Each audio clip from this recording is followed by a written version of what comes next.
Айде, како? Добър ден! Пак сме ние с моята прачок. Идваме, защото ви насмамихте. Какво сме ви направили? Смамихте ни, бе? Смамихте ни! Още такива! Измамници! На всички ще кажем какво сте направили ви! Ама аз наистина не ви разбирам. Нещо станало ли? Ама какво си мислиш тук, че ще не вземеш парите? Няма да стане. Ние тук дойдохме да оскосмяваме цялото тяло, а пък гледай коста. Коса има ли? Има! Има, гледай! Добре, ние нали ви казахме, че за най-добър резултат ви трябват пълен пакет процедури. Айде, момиче, кажи колко пара искаш, вече се изнервихме! Да, много се изнервихме вече, много. Добре, виждам, че сте притеснени. Елате първо да ви оправим, после ще платите.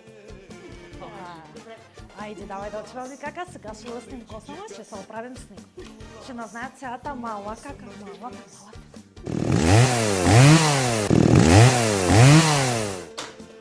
Глей, ма како, глей сега, цялата мала на наша незавидима! Всичко живо, дет мърда, наше иска, гладка, гледай гладка. Само Мюмюн да не разбери къде сме ходили, защото ще стане беля. Ще докара любовницата и отиди. И ми ще ме забрави.